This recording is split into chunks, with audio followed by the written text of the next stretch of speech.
O ouro sempre serviu como reserva de valor e moeda ao longo dos milênios, com moedas inicialmente cunhadas em metais preciosos, como a prata e o próprio ouro. Contudo, seu uso como padrão monetário internacional é mais recente, abrangendo os séculos 19 e 20. O padrão ouro baseava-se na equivalência da moeda em uma determinada quantidade de ouro e foi adotada por países como os Estados Unidos e o Reino Unido. O período do padrão ouro compreendeu duas fases principais. O padrão ouro clássico, encerrado em 1914 com o início da Primeira Guerra Mundial, e o Acordo de Bretton Woods, vigente de 1944 a 1971. Durante a era do padrão ouro, a estabilidade nos preços das moedas era notável.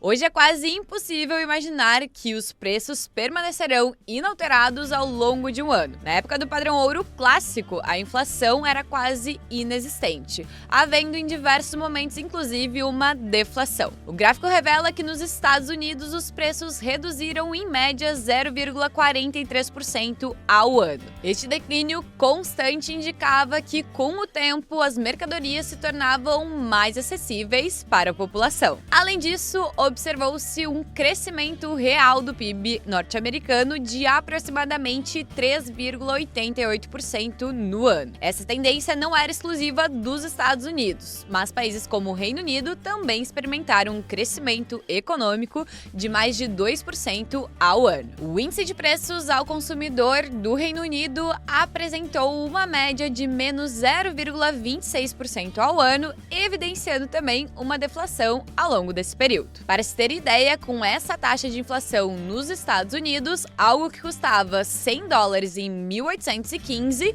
em 1914 passava a custar em média $65. Já no Reino Unido, algo que custava em torno de 100 libras em 1815, em 1914 deveria custar aproximadamente 69 libras. Com essa estabilidade, na época era mais fácil conseguir comprar bens como carros e também casas, que você tinha uma maior estabilidade e previsibilidade que, com o passar do tempo, o seu dinheiro não perderia valor. Então, para conseguir comprar uma casa, por exemplo, apenas com uma poupança e tempo era o suficiente para que se adquirisse esse bem. Seria bom se hoje acontecesse isso, não é mesmo? Mas como podemos ver nesse gráfico, após 1971, a produtividade de cada trabalhador continuou a crescer comparado com a produtividade do ano de 1948. Porém, a compensação, o salário de cada trabalhador após o fim do Acordo de Bretton Woods, estagnou.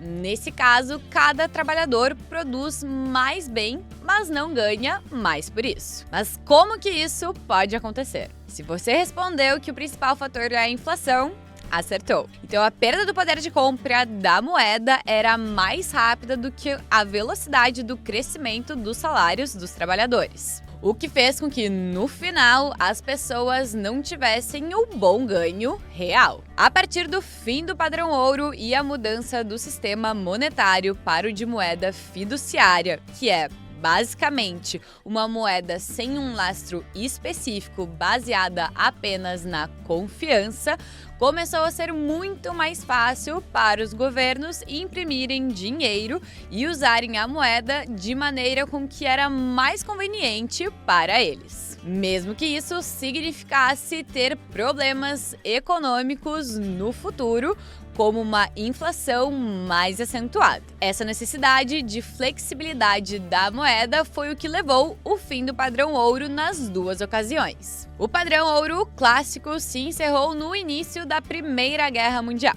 porque para uma nação conseguir vencer uma guerra era necessário que haja dinheiro para financiar a compra de armas, alimentos, entre outros itens de necessidade básica. E o governo tem duas maneiras para conseguir se financiar. O primeiro é cobrando mais impostos, o que é uma medida impopular, e o segundo, que foi usado, é imprimindo mais dinheiro. Porém, o sistema monetário do padrão ouro não permitia isso. Nesse sistema, a moeda do país tinha que equivaler a uma certa quantidade de ouro, o que significa que, para o governo imprimir mais dinheiro, era necessário que antes houvesse mais ouro nos seus cofres. Como se pode imaginar, ouro não é algo que se cria da noite para o dia. E essa limitação acaba com a capacidade do governo de conseguir financiar os seus esforços de guerra. Então, com a necessidade de se ter um sistema mais flexível, principalmente de imprimir dinheiro para comprar aquilo que era necessário para as batalhas, o padrão ouro clássico chegou ao fim. Esse período, então, foi caracterizado principalmente pela alta inflação, déficits orçamentários relevantes e flutuações econômicas acentuadas, frutos de uma política fiscal menos restritiva, já que os governos da época estavam em guerra. Já com o início da Segunda Guerra, o endividamento explodiu novamente a níveis que nunca se tinha visto antes. Como podemos ver nesse gráfico, o choque na dívida do governo norte-americano que ocorreu durante as guerras, principalmente na Segunda Guerra Mundial, onde os Estados Unidos tiveram a participação mais direta no conflito, que acabou causando bastante instabilidade econômica não só nos Estados Unidos, mas em todos os países. Então, visando restabelecer uma economia mais saudável e obterem novamente estabilidade econômica, ao final da Segunda Guerra Mundial, em 1944, os países vencedores se reuniram em Bretton Woods para formular um acordo e criar um novo sistema monetário baseado no ouro.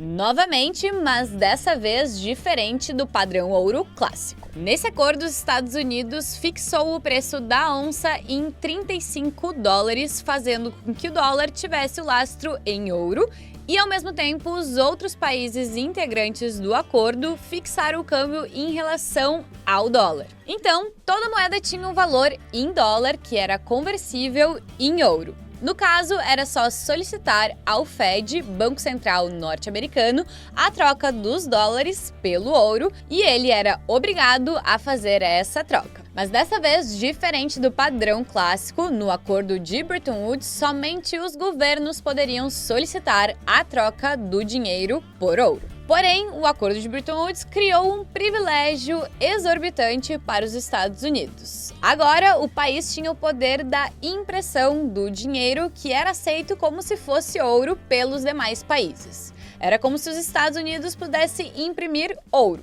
mas em forma de papel, o que criou um incentivo muito grande para o país norte-americano. Depois do início de Bretton Woods, os Estados Unidos tiveram um envolvimento em algumas guerras, como a Guerra do Vietnã e da Coreia. O que, como dito anteriormente, requer sempre muito dinheiro para ser financiada, o que gerou desconfiança dos países que faziam parte do acordo. E assim começaram a suspeitar e perceber que existiam muitos dólares no mundo. E dificilmente havia tanto ouro assim nos cofres do Banco Central norte-americano. Então, naquela época, os outros países integrantes do acordo começaram a solicitar a troca dos dólares que eles possuíam em reserva. O primeiro a desconfiar da paridade entre o dólar e o ouro foi a França. E depois, outros integrantes do acordo começaram a trocar também, o que levou a uma queda muito rápida das reservas de ouro dos Estados Unidos, até que em 1971, onde o então presidente Richard Nixon fez um discurso anunciando que acabou com a conversibilidade do dólar em ouro. Esse evento ficou conhecido como o Choque Nixon. Esse evento foi considerado um calote dado pelos Estados Unidos, já que os outros países tinham a confiança de que os dólares guardados por eles tinham uma conversão em ouro. Porém, com o fim dessa paridade, o preço do ouro disparou, então os países não conseguiram mais trocar os seus dólares que tinham guardado pela mesma quantidade de ouro. Para se ter uma ideia do que ocorreu com a inflação a partir de 71, para conseguirmos ter o mesmo poder de compra do dólar daquela época, é necessário hoje ter por volta de $7. Em compensação, durante a época do padrão ouro, o dinheiro ganhava poder de compra.